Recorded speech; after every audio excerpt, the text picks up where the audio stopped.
अस्सलाम वालेकुम जी। कैसे हैं आप सब? ठीक ठाक हैं? मैं उम्मीद करता हूँ कि आप सबकी सेहत और ज़िंदगी ठीक ठाक चल रही होगी। आज की इस वीडियो के अंदर हम एक्सरसाइज 5.2 का क्वेश्चन नंबर 3 इस एक क्वेश्चन का सॉल्यूशन डिस्कस करेंगे। तो चलिए शुरू करते हैं। अब इसके अंदर भी हमें एक फंक्शन दे दिया गया जिसको हमने मैक्सिमाइज़ करना है। ठीक है जी। और दो लीनियर इनइक्वालिटीज़ दे दी गई। तो बिल्कुल पिछले क्वेश्चंस की तरह लीनियर इनइक्वालिटीज़ का इस्तेमाल करते हुए एक ये और एक ये, ठीक है, इन दोनों का इस्तेमाल करते हुए दो कॉरेस्पॉन्डिंग इक्वेशंस बनाएंगे हम। कॉरेस्पॉन्डिंग इक्वेशंस के अंदर लेस देन के साइन को तब्दील कर देंगे इक्वल के साथ, ठीक है, और उनको इक्वेशन नंबर 1 और 2 का नाम दे देंगे। फिर इक्वेशन नंबर 1 के अंदर एक दफ़ा x को 0 पुट करेंगे तो y का आंसर आएगा, और दूसरी दफ़ा y को 0 पुट करेंगे तो x का आंसर आ जाएगा। ठीक है जी, ये बन जाएगा। और ये दो ऑर्डर्ड पेयर्स हमें मिल जाएंगे, 0 और 4, और दूसरा मिलेगा 2 और 0। बिल्कुल इसी तरह दूसरी जो हमारी इक्वेशन है उसको सॉल्व करेंगे, उसमें एक दफ़ा x की वैल्यू 0 पुट करेंगे तो y का आंसर क्या आ जाएगा, -4, और दूसरी दफ़ा y को 0 पुट करेंगे तो x का आंसर क्या आ जाएगा जी, 1। ठीक है जी। तो एक ऑर्डर्ड पेयर 0 4 बन जाएगा, दूसरा ऑर्डर्ड पेयर बनेगा 2 और 0, तीसरा ऑर्डर्ड पेयर 0 और -4, और चौथा ऑर्डर्ड पेयर बन जाएगा 1 और 0। ठीक है जी।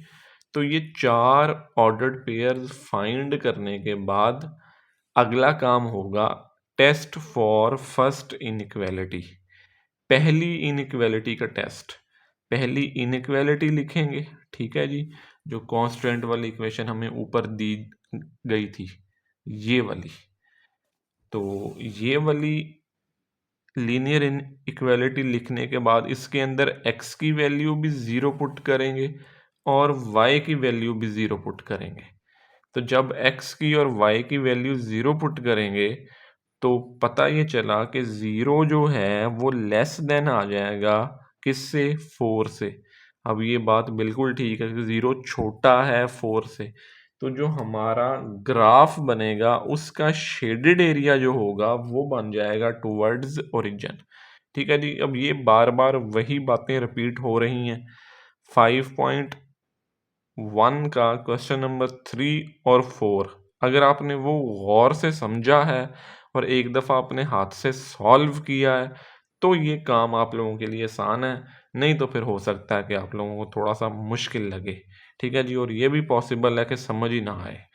फिर इसी तरह एक टेस्ट फाइंड करना है दूसरी इनइक्वालिटी के लिए। दूसरी इनइक्वालिटी लिख ली, उसके अंदर भी x को 0 पुट किया और y को 0 पुट किया, तो पता ये चला कि 0 जो है वो छोटा है किससे, 4 से। अब ये बात भी बिल्कुल ठीक है, ट्रू। और जो शेडेड एरिया बनेगा इस ग्राफ का वो भी टुवर्ड्स ओरिजिन ही बनेगा। ठीक है जी। तो अब हमने अपने चारों कॉर्नर पॉइंट्स एक वाइट पेज पे लिखने हैं और उनको सामने रखते हुए हमने अपना जो है ग्राफ एक्स वाई प्लेन के अंदर वो बनाना है। तो अब उसकी तरफ चलते हैं जी। अच्छा जी, तो अब हमने अपना ग्राफ बनाना है जिसके लिए हमने एक्स एक्सिस और वाई एक्सिस ड्रा कर लिए और अपने जो ऑर्डर्ड पेयर्स हमने पीछे फाइंड किए थे वो भी लिख लिए। ठीक है जी। तो पहला पॉइंट 0 और 4 जो है वो बनेगा जी यहाँ पर, इसको सर्कल कर लेते हैं। और दूसरा पॉइंट है 2 और 0, वो बनेगा जी इधर। ठीक है जी। तो अब हमने इन दोनों पॉइंट्स को आपस में ज्वाइन करना है।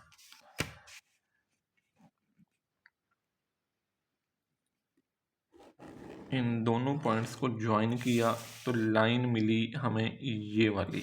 ठीक है जी। इस लाइन के दोनों तरफ एरो हेड लगाना है और नेक्स्ट ये है कि अब ये 2 पॉइंट्स हमने ड्रॉ करने हैं।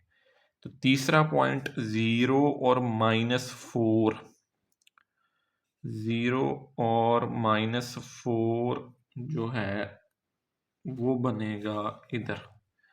ये आ गया 0 और -4, और 1 और 0 वो बनेगा जी इधर। तो अब हमने इन 2 पॉइंट्स को ज्वाइन करना है जी। इन 2 पॉइंट्स को ज्वाइन करना, तो हमारा जो शेडेड एरिया बन जाएगा दोनों पॉइंट्स का, लाइंस का, वो अगर आपको याद हो तो दोनों लाइंस की जो कंडीशंस थी वो ट्रू आई थी। ट्रू आने का मतलब ये है कि दोनों का एरिया टूवर्ड्स द ओरिजिन होगा, और दोनों लाइंस का कॉमन एरिया कौन सा है? इस लाइन का और इस लाइन का। एग्जैक्टली अब ये वाला वो एरिया है जो कॉमन एरिया है जी। This entire region is the common region of these two lines. ठीक है जी। तो हमने इसको कर देना है ड्रॉ। तो जब हम इसको ड्रॉ करेंगे तो कॉर्नर पॉइंट्स भी आ जाएंगे। पहला कॉर्नर पॉइंट बनेगा 0 और 0, ये वाला दूसरा बनेगा 1 और 0, तीसरा बनेगा जी 4 और 0।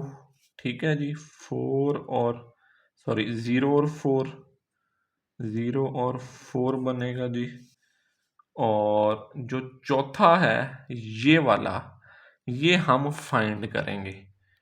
ये वाला कॉर्नर पॉइंट फाइंड करने के लिए हम इन दो कॉरेस्पॉन्डिंग इक्वेशंस को आपस में सॉल्व करेंगे। मैंने आपको बताया था कि जब वेरिएबल का साइन ऑपोजिट होगा तो हम इन दोनों को माइनस करेंगे। ठीक है जी।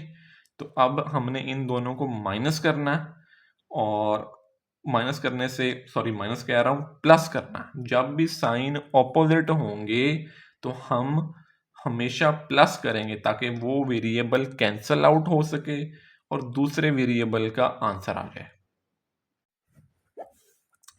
अच्छा जी, हमने कांस्टेंट्स वाली इक्वेशंस लिख ली। एक इक्वेशन को इक्वेशन नंबर 3 का नाम दे दिया और दूसरी को इक्वेशन नंबर 4 का नाम दिया। ठीक है जी। और मैंने कट करना है इसके अंदर y क्यों कट करना है? क्योंकि इक्वेशन नंबर 3 के अंदर y का साइन प्लस का है और 4 के अंदर y का साइन माइनस का है। मैं ऊपर पहले आपको बता के आया था कि जब भी दो वेरिएबल्स का साइन ऑपोजिट होगा तो हम हमेशा उन दोनों को ऐड करेंगे। तो इक्वेशन 3 और 4 को ऐड किया, y से y कैंसल आउट हो गया, x का आंसर आ गया 8/6 विच इज इक्वल्स टू 4/3। इसकी ये फ्रैक्शनल फॉर्म भी लिखी जा सकती है, बटे वाली फॉर्म, और ये डेसिमल वाली फॉर्म में लिखी जा सकती है। ठीक है जी, वो बनता है 1.33। इस आंसर 1.33 को बैकवर्ड इक्वेशन नंबर 3 के अंदर पुट करें जी। ठीक है जी, 3 के अंदर पुट किया और कैलकुलेशन की तो पता यह चला कि y का आंसर क्या आया जी, 4/3। x का आंसर भी 4/3 आया, ये आया था, और y का आंसर भी 4/3 आ गया। ठीक है जी। तो अब जो कॉर्नर पॉइंट्स बने वो हमने लिख लेने, 0 0 1 0 0 और 4। ये तीन तो वो हैं जो हम पिछले पेज पे लिख के आए थे, मैंने आपको एक्सप्लेन भी किया था। ये 3 पॉइंट 1 0 0 0 और 0 और 4। ठीक है जी। चौथा हमने अभी निकाला 4/3 और 4/3। x की वैल्यू भी 4/3 और y की वैल्यू भी 4/3।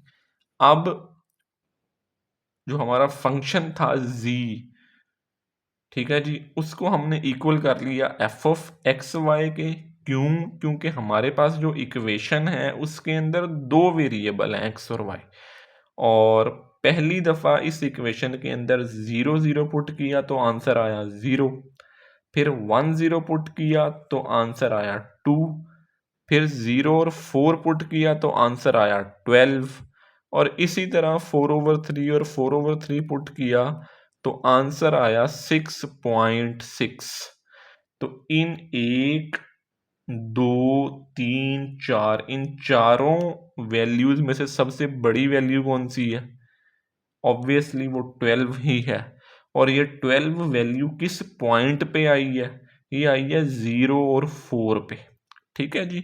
तो हम लास्ट में लिख देंगे कि function z is maximum at 0 और 4। इस पॉइंट पर इस फंक्शन की जो वैल्यू है वो सबसे ज़्यादा है, और वो कितनी है ये भी साथ मेंशन कर देनी है, और वो है 12। ठीक है जी। तो ये बन जाएगा आपका क्वेश्चन नंबर 3 का फाइनल आंसर।